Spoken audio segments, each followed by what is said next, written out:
Welcome everybody to Kraken Cast here.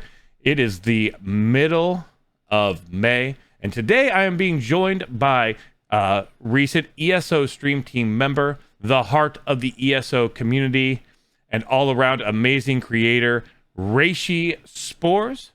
We've had Reishi Spores on the podcast before in season 1, so this is a little over a year later. We're going to finally get caught up, see where life has taken both of us. But without further ado, the man, the myth, the legend, Reishi Spores, thank you for being here with us today. Hi, thanks for having me. It's good time.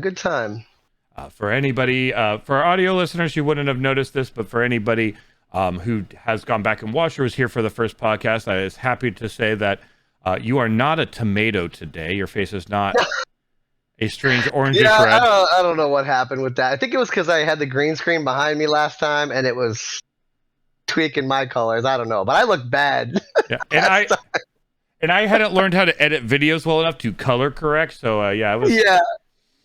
Oh man, the things I've learned since then. Jeez. The things I have learned since then. That is a good place to kick things off. So both of us started streaming back in 2020. You started a few months before I did, but both of us started in that summer of 2020. We met each other through a raid that you gave me, and then we became friends, and you were one of the first guests I asked to be on my initial iteration of the Kraken Cast back when it was still called Tavern Talks. Yes, the Tavern Talk. That was, the Tavern Talk was more than a year ago, so we had a little bit of technical issues. For those watching live, they know. Since today, which means it's been a year, so we're a little bit older, a little bit wiser, but tech is still causing a problem. But let's just kick it off with, how has the last year traded one Mr. Reishi Spores? Oh man, the last year. Well, for those who don't know, I have 3 young girls. So the last year has been great. They're getting older, they're getting smarter, they're getting sassier. My youngest is gaming more and more. She actually just came along with us on a trial for the first time on ESO on Friday. Big props to Little Spores. Hell yeah. She's awesome. And I mean, I'm very blessed. I'm so happy to be doing what I'm doing, and surrounded by the people I'm surrounded with. So I can't complain. Streaming has been amazing. Kind of like we just said, I've learned a lot since then. Whether it just be interacting with people or the many nuances of filters and applying motion and things to streams. Like, good Lord, I didn't even know that was an option. But it's been a really good year, and I've had a lot of fun with it. I did not expect to be where I am right this minute, right before we came in here.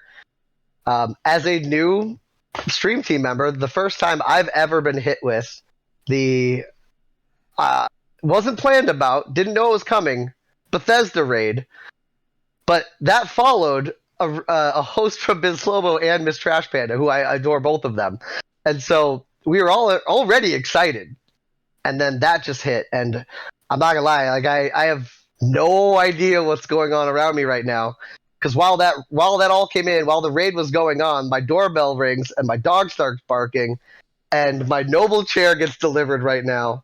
So all in all, I mean, this is a fantastic moment, and I'm glad to be here right now. That is really amazing. Truly blessed. Obviously, you've come a long way as I'm a creator. Let's go ahead and touch a little bit, though, before we get into where you've come as a creator, your voice, and the interesting things you've got up to with the thing there. Obviously, last time we talked about goals, and a big part of that goal was getting to the point where you were at a point where you could apply to be part of the ESO Stream Team, but obviously, they can only take so many people at any given time. So the big goal was putting in the work and getting part of the Stream Team. Recently, the most recent batch of people added to the team included yourself. What was that like to, one, achieve the goal, and two, kind of, now that you're part of the Stream Team, you have like the extra support and stuff behind you, be streaming, knowing that you've accomplished one of those like goals you had set for yourself? It was a big goal. Certainly. One I didn't honestly expect to obtain, maybe ever, or maybe anytime soon. And I just happened to be checking my emails one day, And my response to Gina explained the same thing, but I saw an email from Gina Bruno in my email box. I was like, what is this? And she had basically said that I was being invited to the stream team, and I couldn't say anything about it. I replied back like, "Is this a joke?" I almost choked on my water. I couldn't believe it. To this day, I still don't really. It doesn't even faze me, and I don't remember it most of the time. Like, it still seems very new to me. It's kind of surreal. But the support is amazing. The invitation to kind of be a little more connected with the game itself and the people and the rest of the stream team is awesome. Everyone has been so supportive, and yeah, I just didn't really see it coming. I mean, I think we all have a pretty good.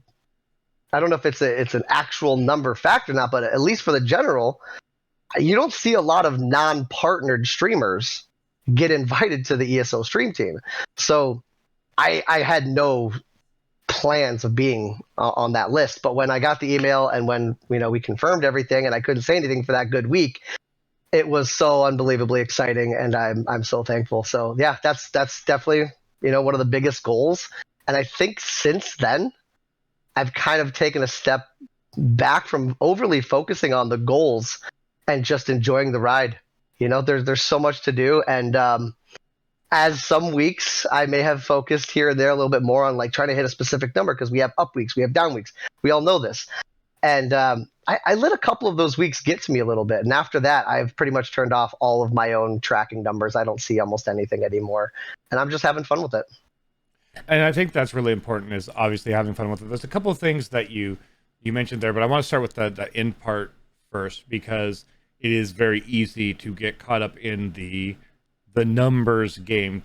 Twitch gamifies things in terms of achievements and things like that. So obviously analytics, someone with an analytical background, analytics are important, but they are only important like when you have the context of like a lot more time. And when you're looking at everything on basically when you're looking at dailies in terms of numbers, you don't know if people are busy that day. You don't know if something came out, a new game came out. There's so many factors outside of your control. And it can be maddening. You can look at like overall growth. You can look at your content growth, your creative growth, your community growth, and all these things.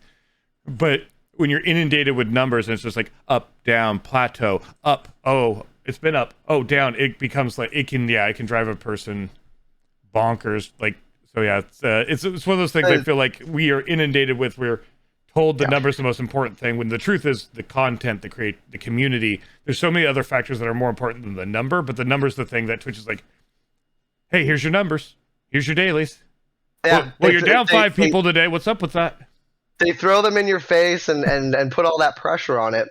And I think more and more, the less I focus on it, and I think a lot of people I've heard them say the same, and I kind of took it to heart and trying to go with that. And it's the less you worry about that, the more fun you can have, the more people can see the fun you're having. And whether or not you're having a great day, a huge viewership day, or a huge subscription day, or whatever it may be, you're having fun. That's not bothering you, and you're putting out the best you can put out. So it's been great. Yeah, and I really agree with that, because at the end of the day, it's the content. When new people come in, when raids happen, when any of these things happen, like, people are picking up on the vibe, and nobody wants to feel like they're getting the fullest and best day and the best content for their time, because they're taking time out of their lives and they're spending it with you. Because they're like, oh, viewership's down today, I guess today's the day that's not going to be, we're only going to get a 50% content day. Everybody wants to feel like any time they're going to spend is the best. So if you get focused on numbers, even if you don't mean to, it's very easy for like your mood, that number goes up and down, and like your visible mood on stream starts doing this too, and that's never a good thing. It does. Even we did just before coming over here, I can't even believe it. All the big raid and everything that came over, we hit our milestone. I don't know if we had talked about a upcoming milestone of 3,000 spores. We broke that number just before coming on here, and that was kind of like not expected. Again, I kind of thought that would come in weeks, and I was patient with it, and I was happy with where we were and how we were going with it. But at the same time, like weeks ago, when I was trying to kind of, okay, let's keep it moving, and then you get those few days where you watch the number drop, right? You might gain 3, but you lose 4, and then you gain 4, and then you lose 5, and you're, well, what am I doing? You got to stop thinking about that, because that's, if anything, right? If those people don't want to be there, first of all, then that's probably best that they're not there. And if they are going to be there, then they're going to come back and follow you and be back again, and maybe they'll bring some friends. So that up and down, you got to enjoy it, right? And whether you think of it like a roller coaster, or whether you think of it like driving down the street, you can't stare right down at the ground in front of you. You got to look down the road. I think we all have those longer term, just hang out, enjoy the stream, enjoy what we're here on Twitch for. And I mean, as of 2020, Twitch became one of our best outlets for social interaction for some of us who were kind of confined to the home now more. And I don't want to lose sight of that and what that has given me, not just what I get out of it. It's quite amazing. Yeah, and I think that's really good. And the mindsets can be hard. The balancing act can be hard to keep that mindset and get there. But I think it's really important because, again, at the end of the day, when you can focus on your community, focus on your content, focus on creative growth and things like that, the rest of the growth comes because, again, there's so many factors outside of our control in terms of like what is going on in anyone's life and viewership for that day. So I think that's a really good mindset to have. Obviously, you've been putting a lot of work into your content. I want to kind of roll back and talk about the joining the stream team thing a little bit more. And the reason I bring that up is as somebody who's also joined the stream team, the anticipation, because you do get to that point, where you're like, okay, you know, I've put in my application, I'm working with the community, I'm growing myself. When it comes, it comes. And so you kind of like, the anxiety of it kind of like fades away. Then you join the stream team. The first thing you want to do when you go live is say, guess what? And then they're like, okay, you know, there's a lot of moving parts here. We're adding a lot of people to the team. We want to make this big announcement first. It's going to be a few weeks. And we talk about our emotions coming through on stream and affecting our content. What was it like for you, the 2 weeks of, I have big news, huge big news. No, I can't say it. No, I can't say it. Well, I had already luckily planned something big for one of those 2 weeks. We were doing a special kind of big event with some big giveaway things that were going on for that month, actually. Thanks to Adana TV, who is now supporting us as a community larger. We had done some stuff and worked with her, and so I had some things planned. So I was already, you know, hyped up and able to kind of push my direction towards that hype. It was a bit of misdirection, you know, because I don't know, maybe I was just super, super excited, but at least I had something to kind of mask why I was so excited. I think a couple people did kind of know here and there. It didn't really slip very much anywhere. I will say there was a stream where someone might have congratulated me a bit early, but we squashed it really early. And I don't think that everyone picked it up. Yeah, they didn't. They respectfully just said, "Okay, don't say anything about it." Granted, he had a large viewership at that moment, but nobody I don't think caught on. We hushed it up pretty quickly, and I didn't hear anything for the rest of the week. And then it did still, even though I knew, it was very hard not to say anything. I was super excited. Again, there's that disbelief of it, but when I got to finally announce it, it's such a proud moment that, you know, a game that I love so much and I put so much time into, I got selected to be in part a representative of sorts in the game. At least we're in the Twitch community for it. You know, we don't work for ZeniMax or Bethesda. We are not, in that terms, you know, representing them. But at the same time, it's really nice to be able to get that little bit of recognition, I guess. And that's amazing. I mean, they're looking at us as content creators. They're looking at their viewer base and what communities, like whether it's your gameplay, the hours you stream. There's a lot of different factors are currently represented and not represented on the stream team. And then after that, they're watching your content before they select you, going, okay, this person can represent us well. Because they are, again, they give you, you know, the raid today. you go up on the web page. There's so many other factors. So like they I are. forgot about that page. Yeah, so like because I know one of the first things I did is I've been a Twitch viewer for years and years and years, and I've been an ESO player for years and years and years. But I usually used to watch Twitch a lot for personality streamers and the just chatting, or I'd like to watch streamers who play games that were interesting to me, but I myself didn't want to play. So I never really watched ESO until COVID and until I was thinking about streaming. And I know the first thing I did was plop up the Stream Team page and go, well, if ZeniMax says these are the streamers, then I guess let's start there, and then filter through the community from there. But so it is then putting a big amount of faith and saying, yes, we like your content, we like what you do with your community, and I think it's really cool because there's a couple different companies who do this, but it's really cool that they basically look for what's best and what they feel is best for the community and the representation of the community in terms of the Stream Team members, because there's plenty of games out there that just go, okay, we're going to have a Stream Team, we're going to give them drops and things like that, and it's going to be, all right, let's pull up the directory. Okay, our 10 biggest, the 10 biggest numbers are these, don't matter, let's just grab the biggest numbers. And right, the fact that they put care in it is great. I don't think I was amongst the only biggest numbers for sure. But I definitely was and have been quite dedicated to what it is I'm streaming, and I stream regularly. So, you know, when the last batch was announced beforehand, I think it was actually the third time I applied.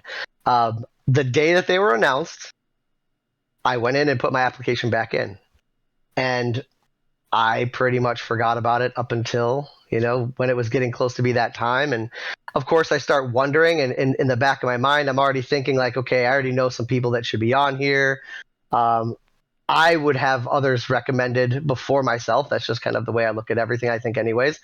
And I was very happy to see some of them come along with us on that new announcement. But I don't know what to say. I've lost my train of thought. It was just awesome. No, it's very awesome. And again, like I said, it's the fact that they're not just looking at numbers; they're looking at the involvement with the community, which was something I was told because as Madigan, if you go back and listen to that podcast I had with Madigan, and I was already like this too. I'm the sort of person who's just like, was it hurt to reach out? So I was like, hey, what exactly are you looking for? And things like that. So I know that what Gina had said, and it says it again on the podcast I had with Gina, which is, you know, they're looking at being involved with the community, the greater community at large. And so that's a bigger factor, again, the numbers, which is amazing. But not to kind of like talk too much about getting on the Stream Team and things like that, I would like to talk about kind of parallel to that, the things that you've been doing. Because obviously when we had this conversation last, the podcast was new. We were both in the ESO directory and things like that, coming along. And, you know, we were figuring it out. We were in that phase where you are trying different things. You're kind of looking at what other people do, and you're like, how can I make that my own? But since then, I mean, just recently, for people who don't know, Reishi Sports is your first introduction to the man. Recently, you've been doing things like, and I know it was initially born out of only being able to get on EU, but it kind of has become a part of your content. Can you tell me about showing that trials are about mechanics by doing the under level 10 raid and the subsequent trials in ESO? That came from that, because it was originally kind of, I think, a one-off because, well, we can't get on NA, let's do this. But then it was so much fun, it's become this new part of your content. Yeah, so I mean, there was that day, and I think, and whether or not everyone remembers exactly the day, but there was a day that PCNA was just kind of falling apart, and everything was just crashing. People were having a horrible time. Like, it was just the lag, the login. It was rough. And I also play on EU, so I'm like, all right, guys, we're not going to cancel stream today. Let's just go to EU and let's do something fun. Let's do something different. I'm going to make a brand new character. And it was one of those like, who's coming with me? Like this. And then we come to find out about an hour or so later, after we're already into making our new characters, that they've now shut down NA for the night. They had repairs. We're like, well, see, look, we knew it. It was coming. But then what we did that night was just so much fun, is we took 12 new characters. We made brand new characters, and you were only allowed to use whatever you looted from either the tutorial, or in my case, I didn't get that because I skipped the tutorial, went right to level 3. We would quest all together to pick up Miri and Bastion. So in those two quests, whatever you picked up, if you got a resto staff, guess what? You're the trial healer. If you picked up a sword and board, buddy, I hope you can learn to taunt. And that's how we selected our roles. And we went in there. Nobody has soul gems. Nobody has potions or food. And the highest character when we started that first trial was like level 6, I think.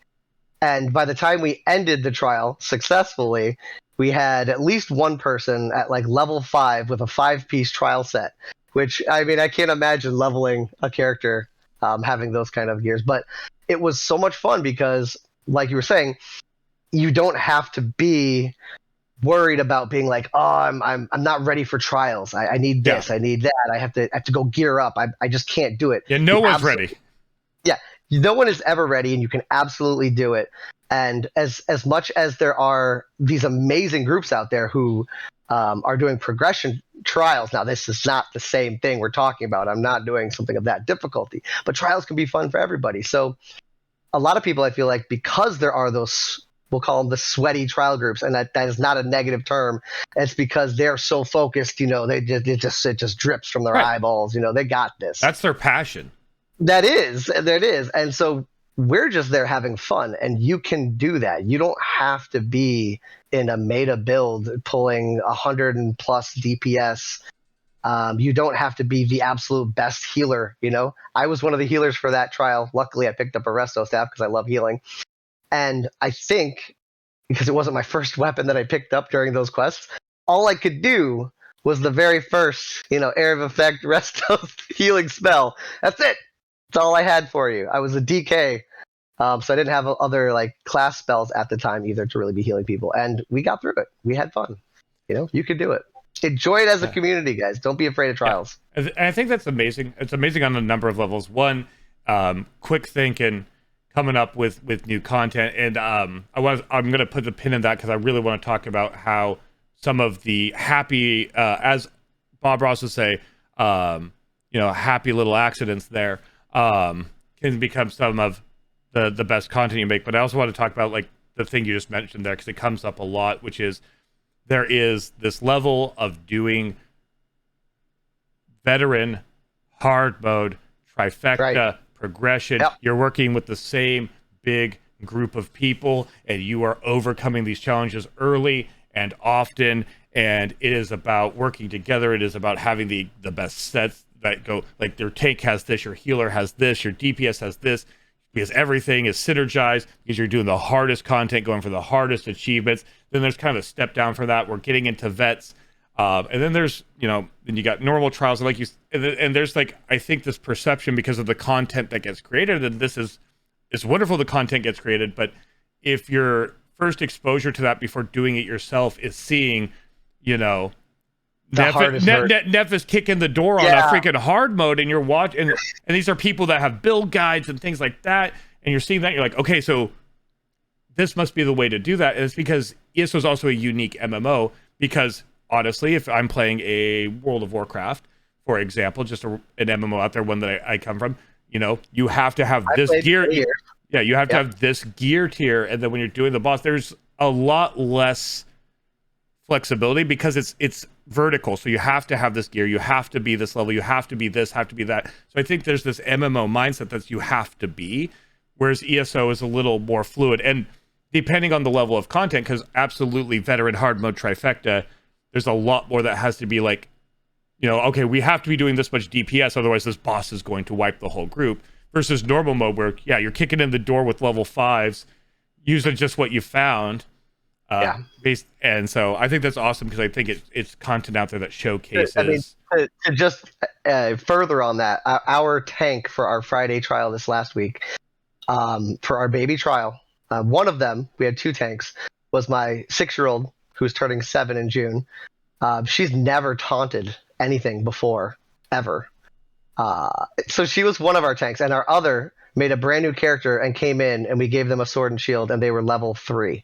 Our main tank for the trial, who absolutely did amazing, level 3 tank for our baby trial. 12 people, level 3 tank, either no gear or white gear.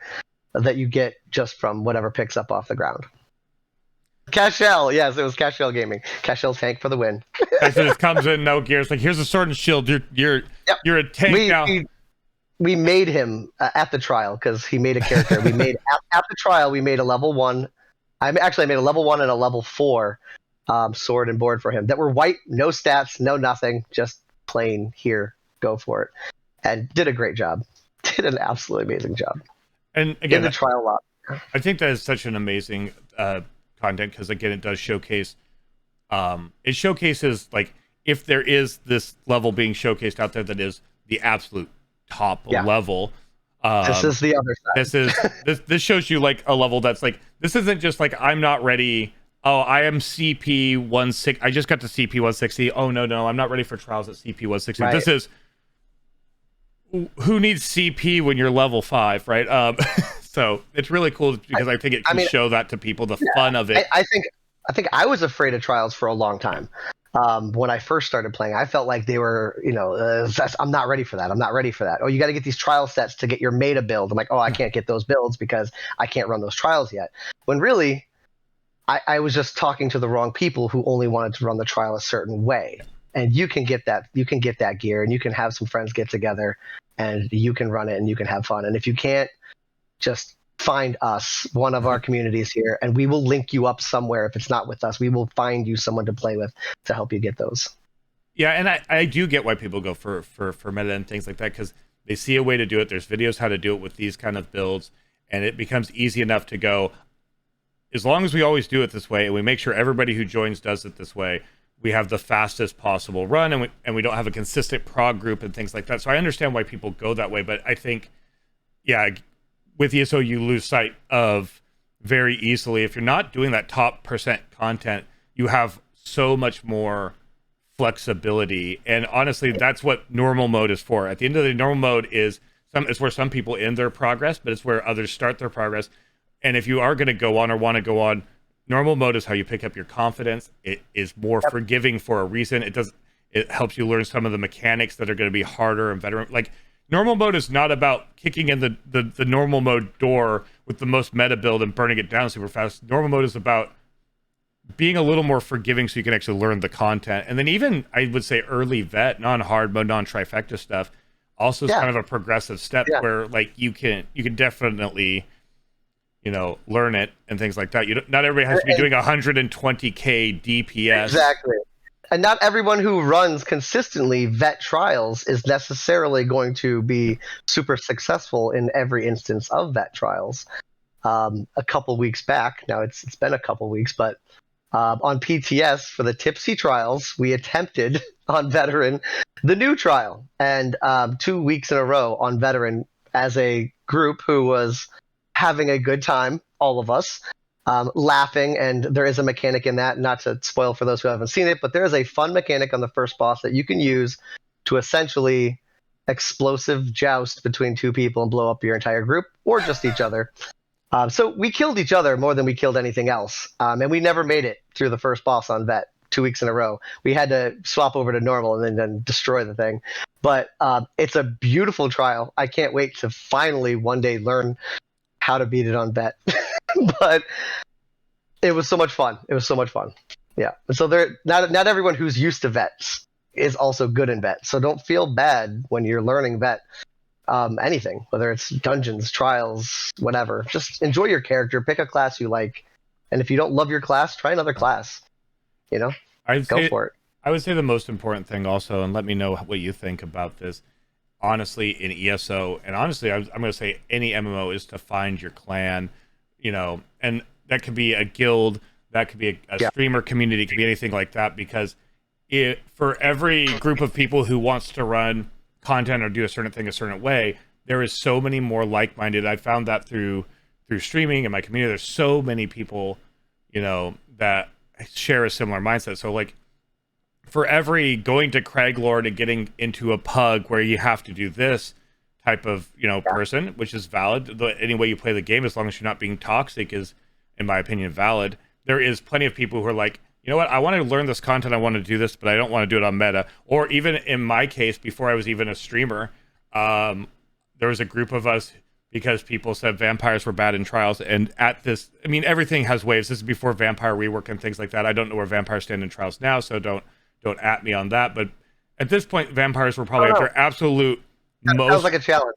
most horrible. It was a challenge, and yeah, within 2 weeks, I'd found 11 other people, and Yes. here we go, vampire cloud rest time, baby. Because for every you can't do this person, there's somebody else out there who's just as weird as you. And in your case, obviously, look at Reishi's community, just as willing. There's 11 other people willing to jump in day one. Like we're making new characters and we're kicking in the door. So just that's something I think people should remember. And I think your stream really highlights that. And I like to bring that up because obviously, you know, you do other content too. You do trials at a higher level. You're part of hard mode, but at the same time, I like to focus on that thing that makes you unique as a streamer. I think what makes you unique is that creativity to want to play with and not just show off like the top end of the game, or not just show off this aspect of the game, but also show off, like, you know, that's why I call you the heart of the community. You want to show off the heart. You want to show off the community. You want to show off what makes ESO, like, at its core, what makes it fun.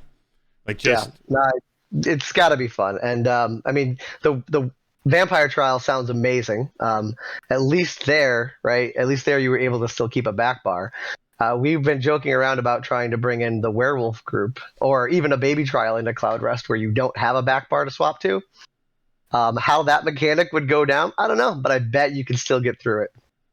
We've done the all werewolf trials in the past. I'll go ahead and, if you don't mind, I'll plug Friday, but we're going to be doing our second all werewolf trial on Friday in PCNA. I've decided that with every full moon, the Friday that follows it, we're going to try to do a werewolf trial just to get it out of your system, enjoy it, have fun, and try out a new build. There's amazing ways to make a werewolf an effective tank. There's surprising ways to make a werewolf a pretty decent healer. And werewolves themselves are very self-sufficient. So those trials are also a lot of fun.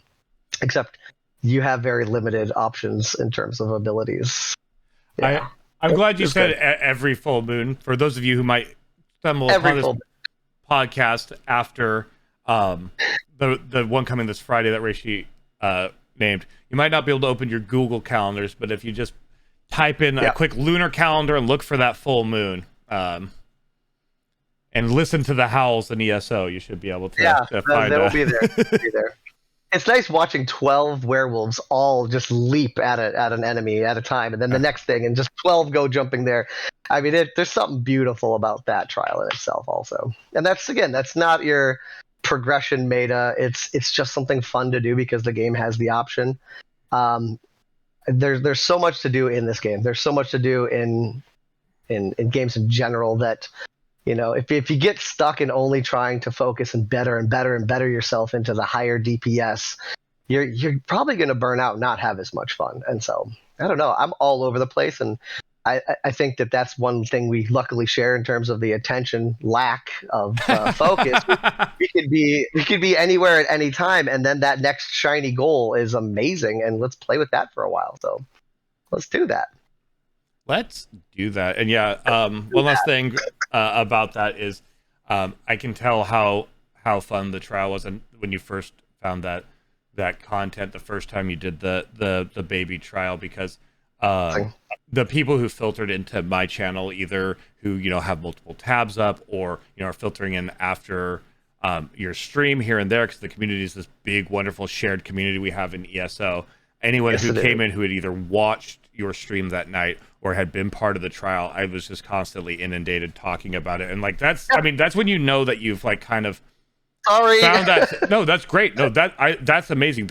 I love to hear that. I like, we share something else where we revel in the overall, a phrase I have said like every stream since the first time we met, because you said to me, community, not competition. So I generally revel in the success of others, but that's when you know you've kind of like found something unique. You found that little diamond in the rough as far as things go, because if everybody's talking about it afterwards, you know, you found that that water cooler moment they used to say about TV, right? So I think it was really cool. And that's what I want to kind of talk about, though, is when it comes to content creation, some people who listen to this podcast and watch this podcast are content creators themselves, or maybe they're just interested in the content creation field and what goes on behind it. But, you know, sometimes we make our best art from those happy little accidents.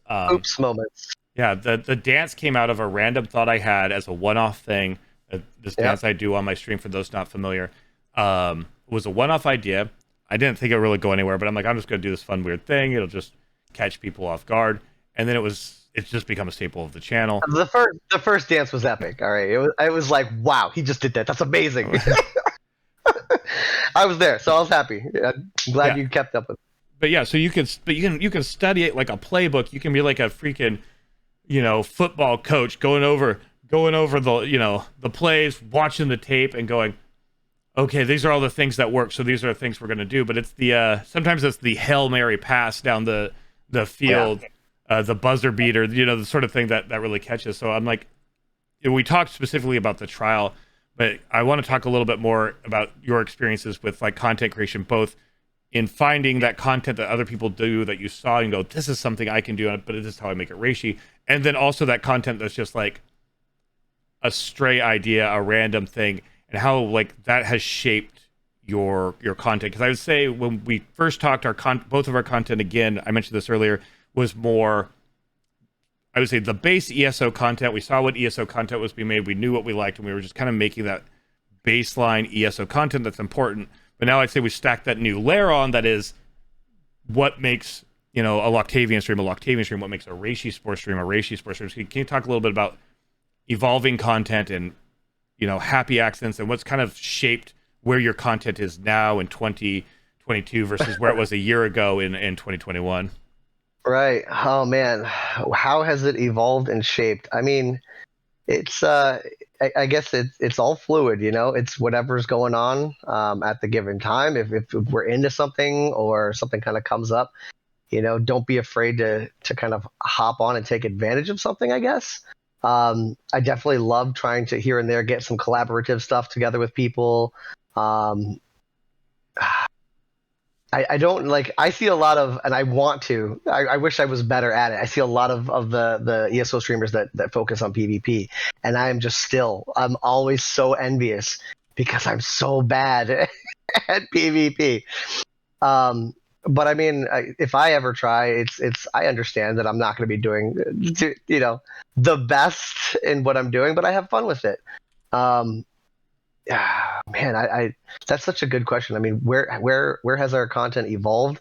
I mean, trying to be as maybe at one point I was focusing a little bit more on the game itself and trying to become better at that and make my character stronger. And then I kind of got to a point where I feel like my characters they're pretty decent, and I know my basic roles. I can do what I have to do, and so then I stopped really worrying about that, and the more you can put the game on autopilot, right, and be able to engage with the community and actually catch up with chat and be involved there, that's where I have the absolute most fun. I think somebody that says it all the time that does a really amazing job with it is Miss Radcore.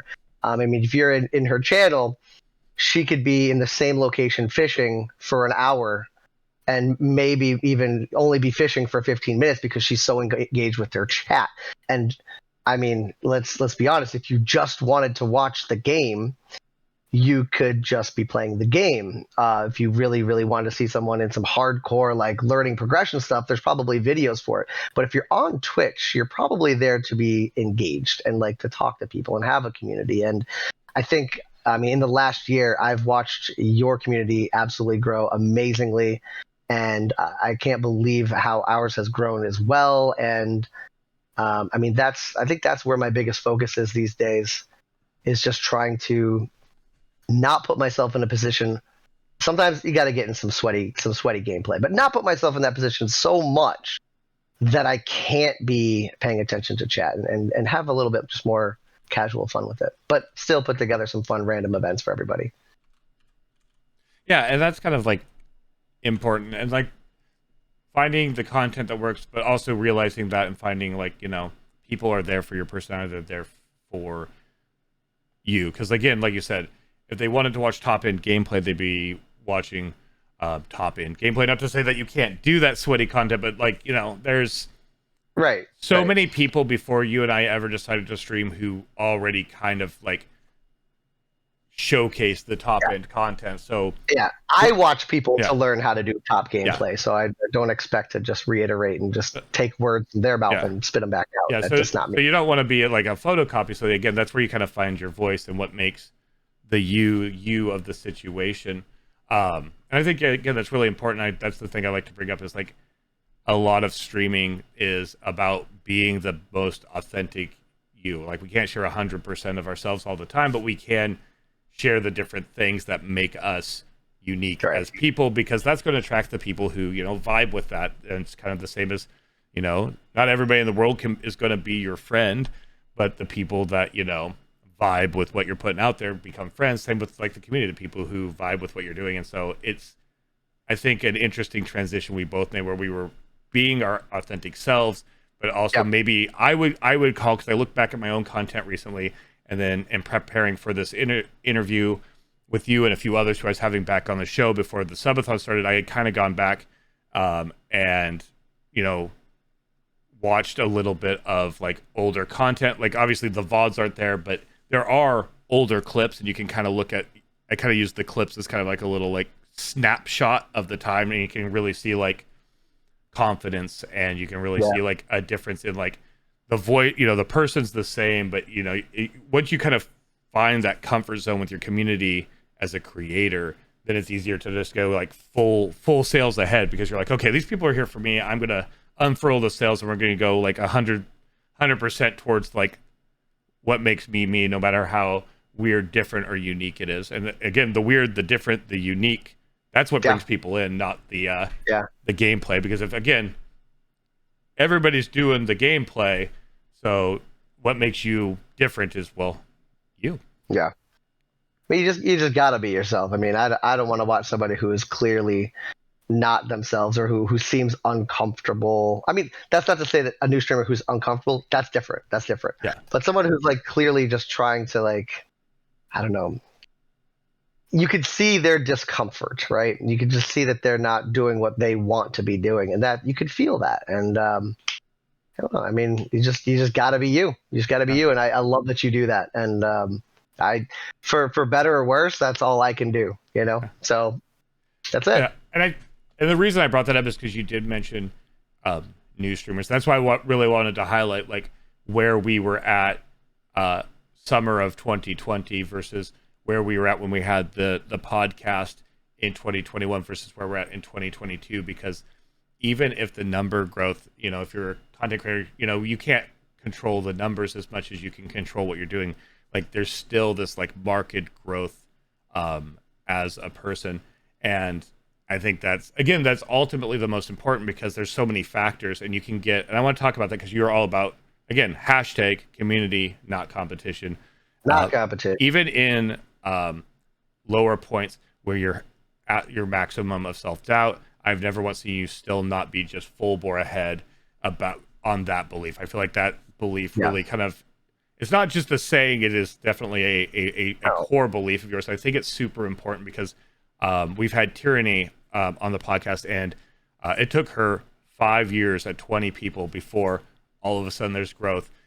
You have other people we've had on the podcast, like Melzy, who in 3 months is at a 200 average. Like you can get lost in looking at how good or how bad someone else is doing, and you can start comparing yourself to them. But like, there's so many other factors. So I wanted to talk about that. I want to talk about community, not competition. I want to talk about this core belief that helps, how it helps you, if it does help you get through those times. Because we're content creators. We have imposter syndrome, self-doubt. We have loaded, like it or not, we're human beings. So like, you know, we get, and we're probably our worst critics. We get self-critical. So I'm curious how you can maintain this community-driven approach, and how, you know, it's easy to get through the good days when everything is soaring and everything's beautiful. It can be hard sometimes to get through those like low points. So I'm just curious how you get through that and how you keep this like amazing community focus. Well, I mean, like I said, I try to keep that mindset that it's one big community, and the ESO family does not make that all that difficult. In general, all of the ESO streamers are very, very amazing in supporting each other.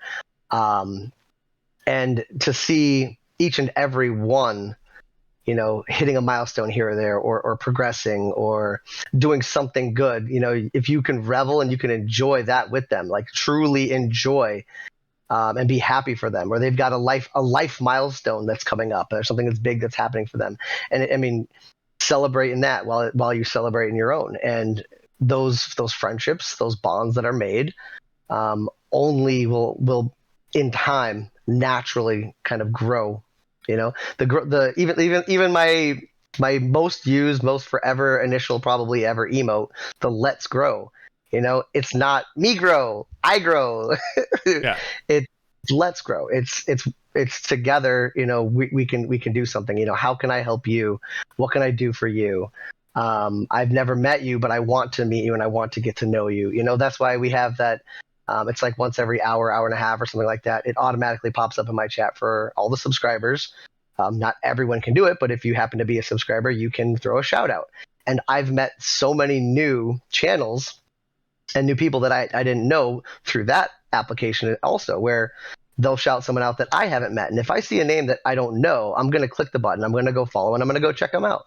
And, I've met a few really amazing people through doing that. And I don't think that if we had that mindset of it's just me, you can't promote other people, it's not to say that at all times of the stream we want everyone just coming in and shouting out a million other streamers, or of course the hey, nice to see you, I'm going live, I'll see you later. Of course that's always awkward and such, but at the same time, there are certain people that when they're in and I know they're about to be going live, I'll be like, hey, have a great stream, we're on, but have a great stream, and you guys should go check them out, because as they grow in turn, our community gets stronger, and if you're a part of that community and you're reaching out and you're trying to work together and you're not trying to be all by yourself, because even like you said, in the game, you have to find your group, you have to find your guild, you have to find whatever core community it is that you play with, find the people you can relate to, and the game becomes more fun.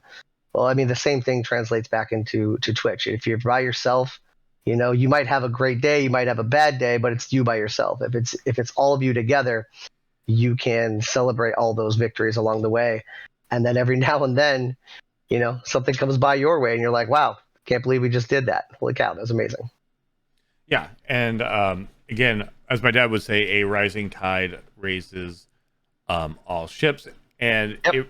it really does, because it is an interconnected community. Again, that's not to say the thing that, I think a lot of people get really worried about mentioning, because you have to kind of fill out a streamer, because some streamers don't want you to talk about their streams, and that's fine, it's their content, but some streamers do, so you have to fill that out. But there's a big difference, and this never helps anybody. When you pop into a stream, no one there, no one knows your name, you shout out your own channel and stuff like that. It's not like anyone's gonna follow you out anyway, so like I don't get as worried about those. Sometimes I try to use those as, if they're newer, like a quick educational, like, hey, this is a better approach. But at the same time, if somebody's been a long established part of the community, the ESO fam is interconnected. I can't go in another stream. It doesn't matter how small the streamer is, how new the streamer is. Doesn't matter anything like that. You go into a stream and I'm bound 97% of the time. Somebody there is somebody I know from the community. So everybody kind of knows each other. And that's, again, it helps spread the love, because we become interconnected. Because again, if you don't want to raise all ships, you don't want to raise the tide, it's fine to be an island. But I think being an island is lonely as hell, because sometimes you just need to reach out to somebody else, no matter how amazing your support network is, your family and friends and all that. Sometimes you just need to reach out occasionally to another creator or something like that, who appear and just go whatever the case is, because that if you go at them, they probably had a moment where they felt the same way, and they can be like, yeah, because I mean, I don't want to get too much into the weeds of it, but like when I got the doxing, the swatting, the hate raids, the horrible thing we went through, it was pain in the axe who knew somebody who went through it, coming in with the vice, and it was medic coming in with, like, I had just like two people who had knowledge, who reached out, and like everybody in your support network can be like, no, this is a horrible thing, and help you through it. But the fact that having other creators go, here's a creator, as a creator, like, okay, this is horrible, but here's what we're going to do. It's a very helpful thing. And I think if you live on an island, then we already have to be the promoter, the marketer, the merch designer, the entertainment. Like, I'm just putting on my hat. I'm putting on my hats until I'm Yosemite Sam out here with a hat 10 feet tall. Cat in the Hat, take one off, there's another one, and there's another one. And doing that alone seems like it would be hella lonely. Yeah, no, it's the last 2 years again. We all kind of started off in a weird place. I think I feel like Twitch grew in general as of the COVID times, and yeah, COVID times definitely blew Twitch up. it changed a lot of things, and for better or worse. There's things that are on Twitch now that just shouldn't be on Twitch now. Let's not go there. Yeah, we'll pin that. Well, let's focus on this. Okay, but it has given so many people an outlet, and for those that take the right advantage of it, I think it's been an amazing thing. And I have made some friends through Twitch that I feel like I will maintain for many years to come. And that's again, it's amazing, and obviously, and I think that's the other thing is, I want to relate back to our earlier talk about numbers and getting fixated on numbers and COVID and the effects on things. In 2021, especially the first half of 2021, most people were still working from home. Most people couldn't go out. There's a lot of factors. So viewership was up. And then it's easy, again, to get down on ourselves if our numbers go down. But ESO as a category always has a lull after the DLC, but before the new chapter. On top of that, less people are able to watch Twitch because now they're back in their office where, despite productivity, their boss probably has a little blocker on the site. There's a lot of factors out there that I keep bringing up are outside of our control. So that's another reason, like, focusing on the numbers can be damaging, because it's easy to go, my numbers are down because I am suddenly bad, when the truth is you can't control that shit. No, and you know what? For those who have like these very large communities and these very high viewership numbers, to worry or compare yourself to that. Some of them have been on for years, and those were built. One or two people, friends at a time, friends bring in friends, and like they get to know each other. And if you pay attention in their chat, there's a reason that they have those viewers.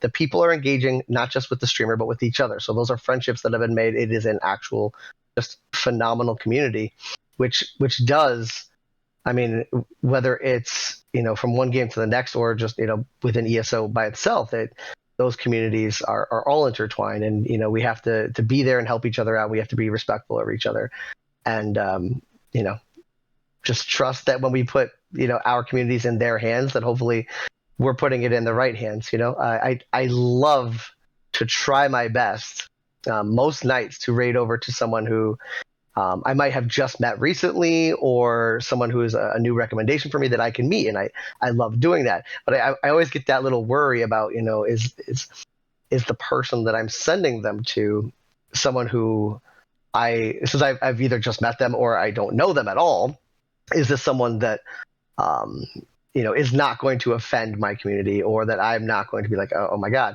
But 99% of the time, it's the best thing I can do. And watching the excitement of somebody when you come in, whether it's with 10 people, 20 people, 100 people, it doesn't matter. A rate of one person coming in and just saying, hey, I thought of you, that's phenomenal. And so I love it. You can't prevent all of your raids going super well. We try our best, but yeah, like you said, I do the same thing. I would say I raid off to a mixture of people that I've raided off before, people that I've formed relationships with, especially when they have special things going on, people like yourself and others, but then mixing in new people as well to meet new people, because obviously good deeds beget good deeds early on. Like, I mean, that we met because somebody or some random reason you raided into my stream, community, not competition, dropped down a bunch of gold, ran a giveaway, and then we started kind of chatting from there. Like, that's just like, it was a raids to me, like, it's a really good way to pass off your community and things like that. But sometimes raids are also just a nice, the equivalent of like, here's my hand, here's a handshake, hello, I am so and so, like in a way that is harder to do without using it. And again, like you said, I value raids of, two people come in a raid. That's their whole community. They're bringing their whole community. That can be 2 people. That can be 2,000 people. At the end of the day, it's like present giving. It's the thought that matters. It really is. Yeah.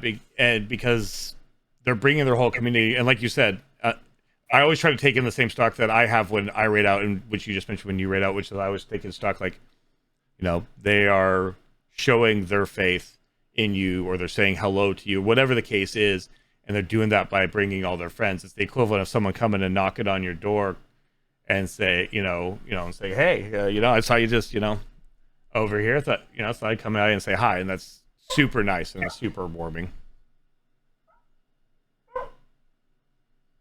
And a lot of what we talked about is I just want to say cowabunga dude as far as it goes, because honestly Twitch is like numbers are like surfing a freaking wave. And I won't be able to show Reishi this on screen, but what I'm going to do real quick is I want to show people, and for audio listeners, don't worry, I'll explain it, but just real quick about the wave of things. So if you take a quick look, like this is my all-time average here, and here's partnership at 130, and then it's very easy to like see various things happen near the end of the year. Here we go, we're down to 80, 90, 99, 85, 60 in March, and then we're at 84, and it's easy to lose sight between March 22 being 60 and that feeling super low for me. But if we go back in time, March, April, May, that was my high, and so within a year that it's easy to lose sight of that and not take stock of that's 60 average real people who are spending their real time with me over 186 hours, and you can see the kind of same thing here, with Reishi about riding that wave. 51 seems really high, and then obviously there's some ups and downs, and these downs can feel low. Not taking stock of just last month, and don't ever look at the last month there because obviously the month's not done yet. 53 actually last month being Reishi's like highest overall average across 106 hours, but because of the ups and downs, it can be easy to lose sight of this like bigger picture. And again, the bigger picture being that 53 average, on average 53 people over 106 hours, that is a lot of hours. A lot of hours. Have chose to make your stream their home for those hours. I just wanted to show people at home and explain that to the viewers listening audio. Like those are the ups and downs that feel bad, because you can have a month that's really high and then have a month that's really low. And if you just look at the numbers, you go, oh, it's over. Not realizing that like at any moment it just starts heading back up. And like I said, Tyranny is the example I always use, because 5 years at 20 average viewers and then off to the moon. So like again, that comparison to other people can be rough because you don't know the full extent. But I just I wanted to bring, we keep talking about numbers and things like that. I really want to talk about a few other things. We talked about ESO content, talked about the stream team, talked about the goals that we had and where we are now, which I think is all super important stuff. But I also want to talk about like a little bit outside of just like the ESO, the growth, and the statistics of all, which is occasionally, I would say 90% of your content more ESO. Occasionally you dip the toe in the water, a little variety here or there, just to spice up the life or do something with the community. And so I'm just kind of curious about other games out there, things that either you're not streaming and enjoy playing, or maybe have had a lot of fun streaming. Just kind of like a little more, like get a bigger, robust picture of the overall gaming of Reishi Spores. Oh man, I do focus most of my game time on ESO, and it's not really. I know that's where my community is mostly driven, and that's not to say that that's not also where I am mostly driven, right? Because there's just some days where I just don't want to play. Either I've been grinding on something for a bit and I'm kind of burnt out, or something came out and I want to play the new. Like when the Tiny Tina's game came out, I've been a Borderlands fan since probably, let's say, since 2 came out. I think I laughed it off when my buddies played 1 and I didn't understand it, and I ended up getting like the special game of the year edition, and then I was like, well, what the hell did I miss? This is awesome. And I became an immediate fan. I had a lot of fun when the game came out, and I played it a little bit, and I played it on stream a few times. I have caught some streams that I saw people playing the newer, what is it? I think it's the Skywalker Saga or something like that, the Lego one. This game is phenomenal. Oh my god, it's got so much humor. It's so much fun. it lets you kind of take a break from ESO in my playing, and you're not worrying about that light attack weave, or you're not worried about the bar swap animations. You're not going for a hard mode completion. You're just trying to laugh your way through a fun other game. And I for whatever it may be, if that's what I happen to really want to play for that day, that's what I'm going to play that day. I do still mostly stream ESO, and that's because I've set certain goals for myself that I haven't quite hit yet in the game. One being, yes, we've got our new chapter coming out in June, and I said that I needed to complete all of the storyline quests for all the zones and all the chapters to get all the skill points, because that's just something I said. And now I'm like, okay, it's within reach, but I gotta push. So, there might be a day where like I kind of want to log into another game, but I'm like, if I do, there's no way I'm going to hit my goal. So I make that choice, and whether the viewership is up or down, if I play another game, some people have enjoyed. I've played some VR games in the past; they were a lot of fun. The Trover stream was really good. The Trover stream, man! Oh my god, that game is so not safe for workplace or most places in general. But what a funny game, and for it being a VR game, it's even that much more amusing for those who haven't played it.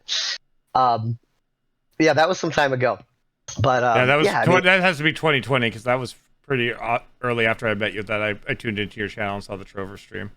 Yeah, I'm glad that you did see it, because that's like one of those moments. I kind of want to go back to doing some of them from some time to time, but before I do anything VR again, I want to set up a proper capture card and do it all the right way, so I could still use my dedicated, stream setup now that has, custom alerts and things like that people have been asking for, that I've taken a lot of time putting them into. All those fun things that we spend our many waking hours outside of streaming prepping for streams. To just go hop on for me on a PlayStation and play it that way, and not be able to show or have any of that, and just turn off all my stuff. It hurts me deep in here, so I'm just gonna hold off on those for the moment. But I definitely plan on still maintaining a bit of variety here and there, and probably getting more into it. But I don't know. I keep getting wrapped up into things. And I mean, outside of streaming, I have a very busy life in general. I've got 3 kids, a wife, and a house to take care of. So, when I'm not online, I don't get a lot of other gaming time. So when it comes to maintaining the daily regiment of things we must do as we tell ourselves, in our primary game, that's the way it goes. So I pulled up your Twitch tracker, just so people know, this is just streamed hours. This is just hours since Reishi has been a streamer. I was very close when I said 90. And all the time you've streamed, 91.6% of the time stream was in the ESO category. And that's right. As of today, you hit exactly on the nose, not one over, not one under, 1,600 hours streamed ESO. Wow, it's great. 16 is my lucky number, and here's my brand new ESO Noble chair tomorrow. But yeah, I wanted to bring it up because there's people who, not just streamers but gamers who ESO's their only game, it's the only game they play, and that they love it every day, and that's amazing. There's people like myself who need more variety, but I always like to kind of touch on that, because we all basically, even if ESO is the only game you play, or as a content creator the only thing you create content for, we still have those things that bring us other joys in our life that help us stay fresh, stay focused, and not just turn ESO streaming into, as I say, no one wants to be punching the 9-to-5 card and feeling like, right. We don't get into streaming because we want to punch a clock 40 hours a week and grab a paycheck. If we did that, we would have continued to focus primarily on jobs. We do this thing that is hundreds of hours of streaming, over 100 hours a month streaming, plus, as you mentioned, all of the hours off stream thinking about the next stream, planning your content, maybe consuming other people's content, networking, again, all the hats again.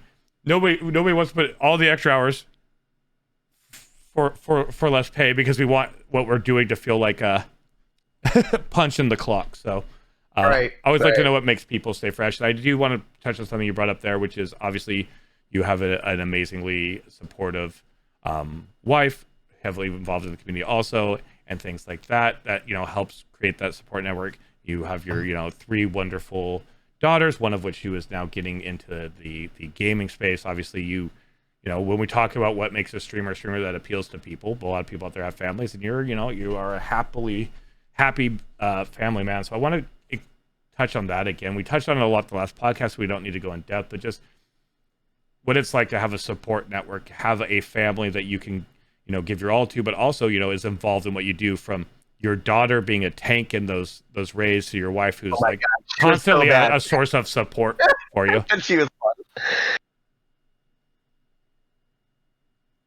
Yeah. All right. Well, the family support, right? Well, it definitely takes a little while, first of all, for any of them to come along and understand what you're doing, what you're trying to do. The missus now kind of she gets a little bit more. She's much. She was always supportive, but she's much more supportive now, and kind of knows what I'm trying to do. If I need to take some time to work on something, as long as I'm not totally screwing up our schedules, it's good. And she tunes in when she can, and she hops in and says hello to chat. And chat loves saying hi to her as well. We celebrated part of our anniversary night on stream together. It was a good time. That was fun. But I'm the oldest. We'll just throw this out there. I'm the oldest of 6, right? I have one brother who also streams on Twitch. He doesn't really stream ESO, so most people may not know who he is. Some of those who have come over from my chat probably know who he is, but the other 4 really have absolutely no idea or no concern ever to even pop on. I don't know that they have Twitch accounts, and I don't know that they will ever pop in and watch or follow us. It's not all of your family ever really gets it. A lot of them are like, "Oh, you're just playing video games. You're not doing any. What are you doing?" So I think a lot of streamers in general get to run into that, where we have our support, but at the same time, sometimes our family might not be the larger our family might not always be that supportive, because they just don't understand what we're doing isn't about sitting here playing a video game. I'm not a professional gamer. I don't consider myself to be an expert at my game, but what I do is I engage with a community. I'm here for people. And so when sometimes it's like, well, hey, we need to do this content, I have to remind whoever it may be that, as much as I want to do that, I have to remember that I'm trying to be a interactive streamer first, gamer second, right? The game is hopefully the second focus of all of it, and that's where our most loyal and best, returning, community members come from, is those that are here engaging at us, and sometimes people come in just for the game, but eventually learn to be friends, and it's more than about just that game. So yeah. And I think that's important. I'm glad you talked about family and kind of things like that. I like to bring that up because, again, about being an island. Being an island is very lonely if you're not interacting with other streamers, but also being an island in that this very consuming, difficult part of your life. Like if you don't build a support network, if you don't bring in the friends and family and the people you can, it can be very difficult to keep on going. So thank you for talking about all of these amazing things. We are going to get to the Q&A in a section. For those of you who are listening to this on Apple Podcasts or Spotify or any audio form, or you're watching this on YouTube later, once a month we put out a special episode that is the Q&As with all of our previous guests. If you watch these live on Tuesdays, you'll get a chance to be involved with the Q&A, but you won't see the Q&A on this video, but you will see it on the next. But yeah, before we roll into the Q&A, I have a couple rapid fiery style things we like to do, a little after dinner cocktail, if you will. And that I want to talk about the after dinner cocktail. So tipsy trials, you like to have a drink with your stream. You like to have cheers with the stream. It's part of your content. So and tequila seems to be the drink of choice for One Reishi Spores. What is your favorite tequila? Maybe not the one you drink all the time, but if you are going to treat yourself to a bottle or a shot. I'm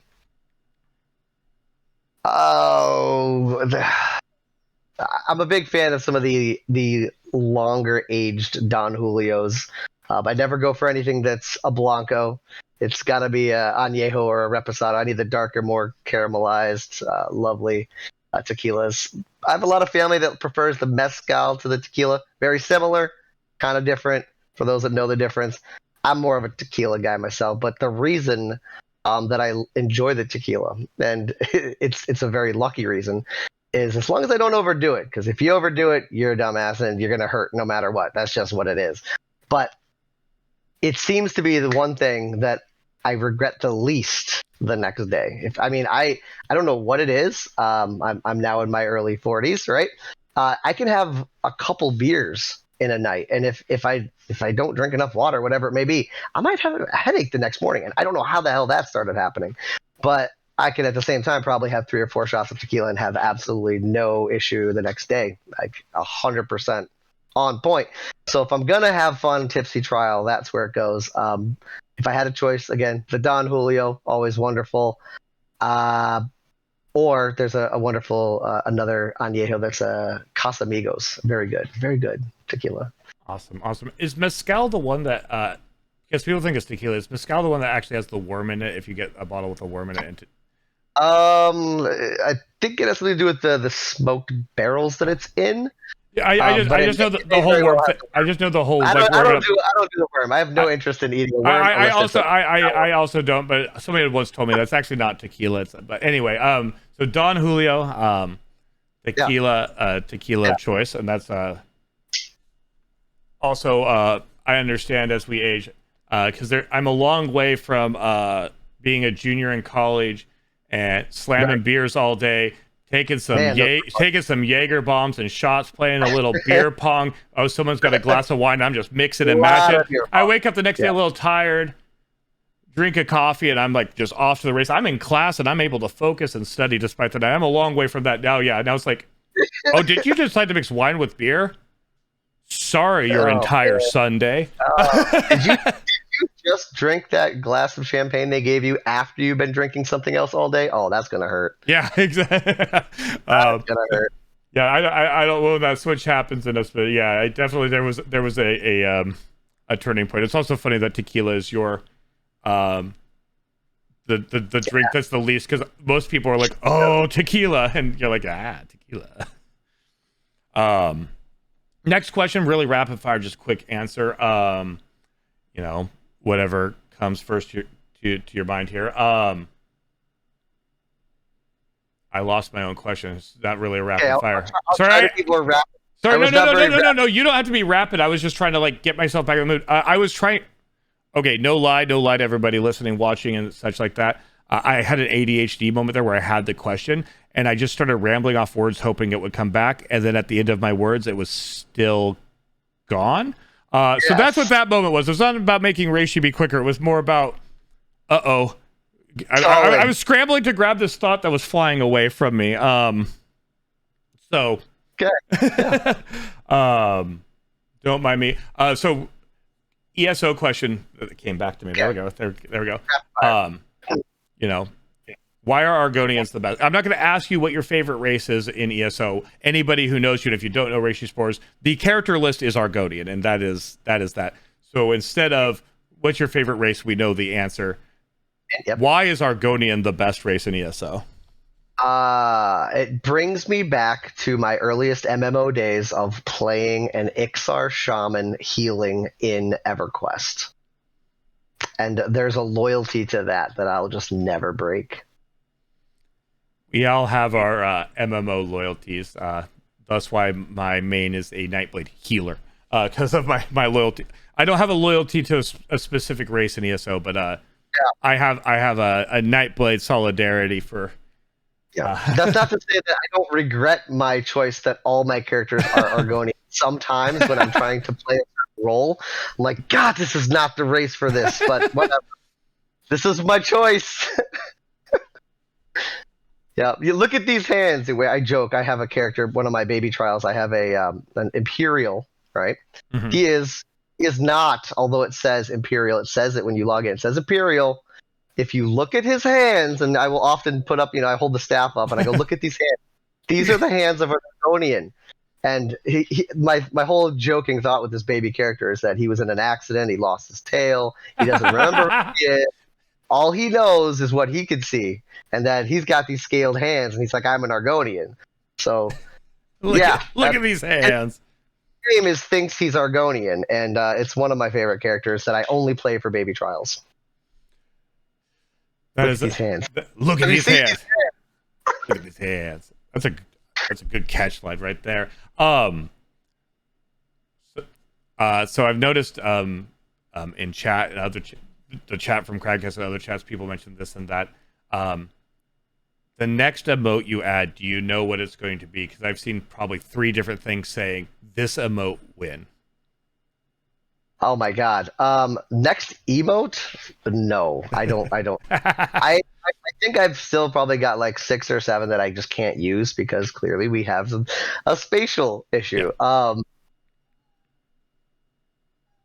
There's going to be a bunch more. There's just going to be a bunch more. I have had them all backburnered. I was super excited when I finally put that ESO family mushroom, emote in. I love that one. But I don't know what the next emote's going to be, but I know that I'm going to have to love it before I commission that final work to be readied for stream. And being as I can't even use some of my favorite emotes right now, like some of them are only follower emotes, and I don't know which ones to put there, because you can't use those in other streams, but it gives more people options in my stream. Well, now I find myself missing those emotes whenever I go anywhere, and I know that that's the same. Crimson saying free pink disco, and also the Reishi gecko itself. The heads, I made all of them follower emotes. So now, while you can throw waving hands and hearts up and things like that in other channels, you can never throw the Argonian up, which is kind of weird. But in time, we'll get some new lovely stuff coming out there. Yeah, we will.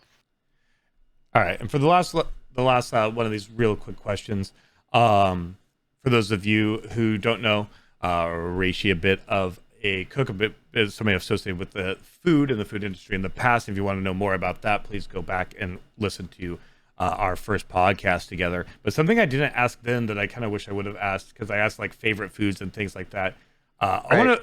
We talk a lot on my channel about food, so I want to know your comfort food, not your favorite food, not the favorite thing to make, the favorite thing for a date or anything like that. Just like, it doesn't even have to be something you make for yourself. What is your comfort food? What is your tub of ice cream? What is your what is your like go-to, like, I need a little extra comfort, I need a hug in the form of a good bite of food? When it comes to hot food, it would just be chicken wings and mozzarella sticks. I'm a sucker for mozzarella sticks.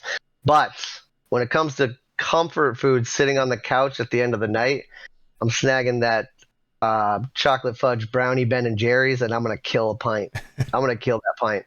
It's so good. I have a problem with Ben and Jerry's ice cream. All right, I might always seem like I have a problem with Ben and Jerry's ice cream, but I do. I finished it last night. Someone call a coroner, because Reishi's killing Ben and Jerry tonight. Oh man, awesome. So we're about. Yeah. Gleason pointed that out. I also eat probably monthly the party size package of your peppermint patties. The one you're supposed to get that like you share with 100 people. No, that just sits next to me, and I just eat peppermint patties because I gotta stop with that one though. But I will not stop with the ice cream. But I will not.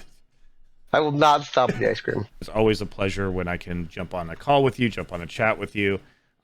Nature of streaming, it's not always easy to find times that merge up off stream to chat. So being able to have this with you and our shared communities is really, really special. So I want to say thanks for coming on a second time, and looking forward to getting on with you again in the future when we can maybe have a group podcast to talk about things.